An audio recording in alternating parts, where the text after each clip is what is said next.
अकबर के शासनकाल में जो सोने और चांदी के सिक्के बना करते थे वो इसी स्थान पे बनते थे।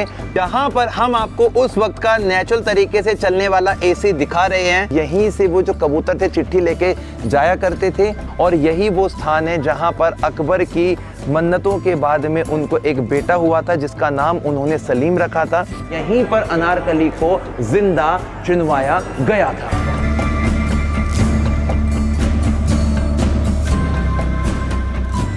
बाहर की तरफ जितनी भी आपको ये कब्र दिखाई दे रही हैं, ये सारी की सारी बाबा सलीम चिश्ती के परिवार के ही लोगों की हैं।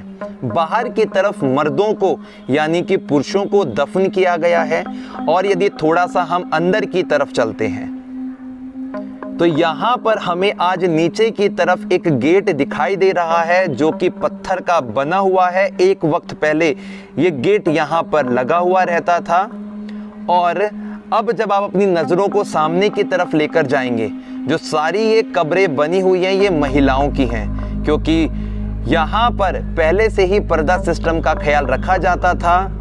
महिलाओं को घर के अंदर ही रखते थे और ये पूरे का पूरा जो ग्रेवयार्ड यहाँ आपको देखने को मिल रहा है ये इन्हीं के परिवार से संबंधित है। आज भी इनके परिवार के लोग यहाँ पर रहते हैं।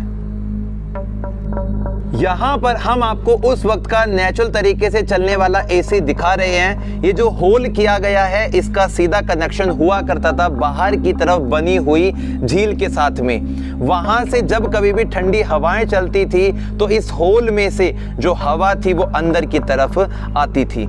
यहाँ पर 3 अलग अलग होल किए गए हैं जहाँ पे बताते हैं कि बादशाह अकबर की जो 3 बेगमें थी वो यहाँ पर बैठकर ठंडी हवाएं लिया करती थी।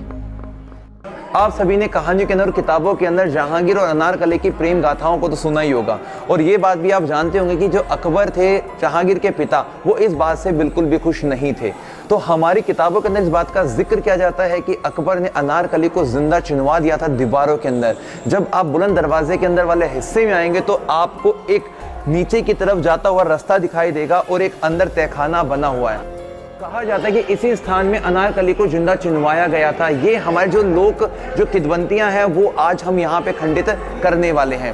दोस्तों बात जो एक्चुअली बनती है वो ये बनती है कि यहाँ पर ऊपर वाले हिस्से में काफ़ी सारी कब्र बनी हुई है, यानी कि इनकी जो रियल कब्र है वास्तविक वो जमीन के साथ में जुड़ी होती है जो कि नीचे की तरफ बनी हुई है। तो जिस समय अनारकली को यहाँ पर ब्लॉक किया गया, बंद किया गया, तो पीछे की तरफ से और रास्ते बनते जो कि इस पूरे महल से, इस किले से आपको बाहर की तरफ लेकर जाएंगे, जहां से 3 रास्ते बताए जाते हैं। एक आपका दिल्ली, एक आगरा, एक आपको बताए लाहौर की तरफ। अक्सर लोग कहते हैं कि ये जो रास्ते हैं सुरंग के माध्यम से जाते हैं, लेकिन ऐसा कुछ भी नहीं है। यहाँ पर ना तो कोई सुरंग बनी है और ना ही यहाँ पे अनारकली को चिनवाया गया था। बस ये है यहाँ से बाहर की तरफ रास्ते जरूर बनते हैं और ऐसा कहा गया कि अनारकली को इसी रास्ते के माध्यम से पीछे की तरफ निकाल दिया गया था और जहांगीर की नज़रों में ये बात पक्की हो गई थी कि अनारकली को चिनवा दिया गया है, उसकी अब मृत्यु हो गई है। इसलिए अक्सर लोग कहते हैं कि यहीं पर अनारकली को जिंदा चुनवाया गया था।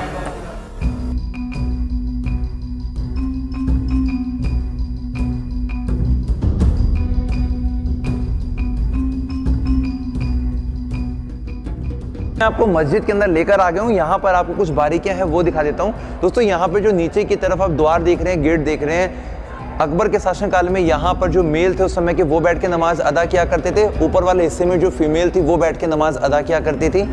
और यहाँ पर आइए आप, यहाँ से आपको कुल मिलाकर ये 6 गेट दिखाई देंगे, द्वार दिखाई देंगे, 1 2 3 4 5 6। इनमें खासियत है जब आप इनको यहाँ से देखोगे तो आपको ऐसा लगेगा कि जो गेट है वो छोटे छोटे होते जा रहे हैं, लेकिन इनके अंदर यही खासियत है कि ये सारे के सारे जो गेट हैं वो एक ही साइज़ के हैं, एक ही आकार के हैं और ये इस प्रकार का एक प्रतिबिंब बनाता है कि ये जो गेट है वो छोटे हो जाएंगे।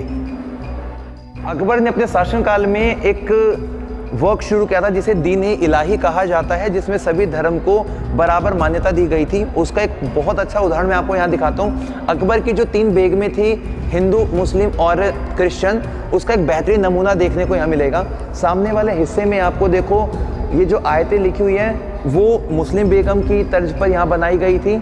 और यदि मैं आपकी नज़रें थोड़ा राइट वाले हिस्से में लेके जाता हूँ तो यहाँ पर जो ये कॉर्नर पे बना हुआ है, ये मंदिर का जो डिज़ाइन होता है, उसके जो फ्लावर वगैरह होते हैं उसको कॉर्नर पे दिखाया गया है। और बिल्कुल ऊपर वाले हिस्से में जब आप देखेंगे तो जो चर्च का डिज़ाइन होता है उसको बनाया गया है। इससे ये बात तो पता लगती है कि जो धर्म थे उनको वहाँ पर उस समय समानता देने के लिए काम किया जाता था। आ गया ये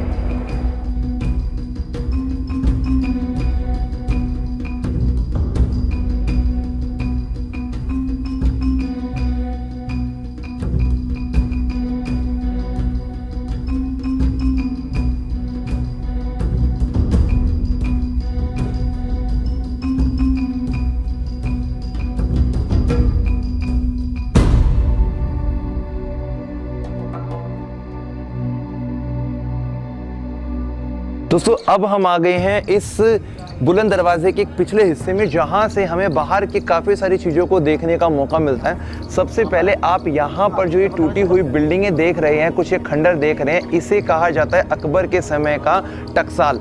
टकसाल यानी कि उस समय अकबर के शासनकाल में जो सोने और चांदी के सिक्के बना करते थे वो इसी स्थान पे बनते थे, और उसके बाद में उन्हें जो राजघराने का जो पूरा पैसा होता था उसमें उनको शामिल कर लिया जाता था। इसी के साथ में यदि अपनी नज़रों का थोड़ा और आगे की तरफ लेकर जाएंगे और एक मीनार नुमा एक आकृति देखेंगे, यानी कि उस समय का फैसला लेने वाला हाथी, जो कि इस बात के लिए ज़्यादा विख्यात था कि अगर कोई व्यक्ति गुनहगार होता था तो उसको वो हाथी अपने पैरों तले रोंद कर मार देता था, यदि कोई निर्दोष होता था तो उसको वो छोड़ देता था। सबसे इम्पॉर्टेंट बात है कि जो यहाँ की कार्विंग की गई है, यहाँ की जो गढ़ाई की गई है, वो जो कारीगर हैं वो आज भी इसके अंदर यहाँ देखने को मिलते हैं। और इस इमारत के अंदर मैं आपको एक बहुत बारीक चीज़ दिखाता हूँ, जहाँ पर आप इन छोटे आलों से कबूतर जो बाहर निकले हुए देख रहे हैं। दोस्तों, ये इसीलिए प्रयोग में आते थे क्योंकि पहले के समय में मोबाइल फ़ोन नहीं होते थे, तो अपनी बात को किसी दूसरी जगह भेजने के लिए कबूतर के गले में, पैर में, पंजे में चिट्ठी बांधी जाती थी। तो यहीं से वो जो कबूतर थे चिट्ठी लेके जाया करते थे, और आज के समय भी देख सकते हैं यहाँ पे कबूतर आपको देखने को मिलेंगे। उसके बाद में यहाँ पर जो आप ये बाहर की तरफ जो पत्थर निकले हुए देख रहे हैं, इन्हें यहाँ इस्तेमाल किया जाता था उस समय के लिए मशाल जलाने के लिए, क्योंकि पहले लाइट तो होती नहीं थी, तो इन्हीं पॉइंट्स में मशाल वगैरह वो लगाया करते थे। इसे सैनिक टावर कहते हैं, सैनिक बुर्ज कहते हैं। ऊपर सैनिक खड़े रहते थे ताकि सेफ्टी की जा सके। और पास में से ही उस वक्त एक मोती नहर गुजरा करती, जो आज के समय में तो सूख चुकी है, उसका इतना अस्तित्व यहाँ पे देखने को नहीं मिलता है। थोड़ा आगे की तरफ आइए, अब मैं आपको एक वो स्थान दिखाऊंगा जब हम दोस्तों सामने की तरफ एक इमारत देखेंगे जो कि सफ़ेद रंग की हमें यहाँ पे दिखाई दे रही है। आज भी यहाँ पे शेख सलीम चिश्ती जी के परिवार के 16वें वंशज यहाँ रहते हैं, और यही वो स्थान है जहाँ पर अकबर की मन्नतों के बाद में उनको एक बेटा हुआ था जिसका नाम उन्होंने सलीम रखा था। बाद में वो जहांगीर के नाम से बहुत ज़्यादा प्रसिद्ध भी हुए और अपने शासनकाल में उन्होंने अनेक काम भी करवाए। उनकी इतिहास एक अलग बनता है। यहाँ पे मुगल वंश के संस्थापक बाबर का जो सबसे पहला भारत के अंदर कदम पड़ा था 1526 में इब्राहिम लोदी को हराने के बाद में, जो कि पानीपत का युद्ध कहलाता है, वहाँ पर हुआ था। और उसके बाद में 1527 में बैटल ऑफ खानवा में हीरोज ऑफ 100 बैटल्स यानी कि राणा सांगा एवं संग्राम सिंह को यहाँ पर हरा दिया। और उसके बाद में जब वो सीकरी पहुंचे तो उन्होंने इसे शुक्री कहकर पुकारा था। और वो जो युद्ध का जो पूरा स्थल है दोस्तों, मैं आपको यहाँ से थोड़ा दिखाने की कोशिश करता हूँ। सामने की तरफ जो आप ये पहाड़ों वाला एरिया देख रहे हैं, जो मैदान देख रहे हैं, इसी के आसपास वाले क्षेत्र को खानवा बोला जाता है, जहाँ पर वो युद्ध हुआ था।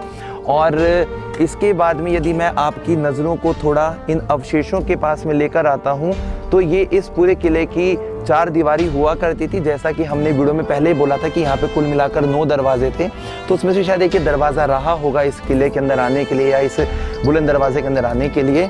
इस तरफ का जो पूरे का पूरा आपको हिस्सा दिखाई दे रहा है, इसे कहा जाता है यहाँ का सीकरी हिस्सा, और ये है फतेहपुर। तो फतेहपुर और सीकरी मिलके बनता है फतेहपुरी सीकरी बनता है। अकबर की मृत्यु होने के पश्चात 1610 के समय में फतेहपुर सीकरी अपने उजड़ की तरफ बढ़ता चला गया, और 1805 ईस्ट इंडिया कंपनी ने फतेहपुर सीकरी को अपने एडमिनिस्ट्रेटिव वर्क के लिए फिर से इस्तेमाल किया, और अंत में 1986 में यूनेस्को विश्व धरोहर सूची के अंदर फतेहपुर सीकरी को एक बार फिर से शामिल कर लिया गया। तो दोस्तों इन्हीं शब्दों के साथ में मैं अपनी इस वीडियो को यहाँ पर अलविदा कहता हूँ और चलते हैं इसके अगले भाग में, जहाँ पर बहुत कुछ नया देखने को मिलने वाला है। जय हिंद, जय भारत।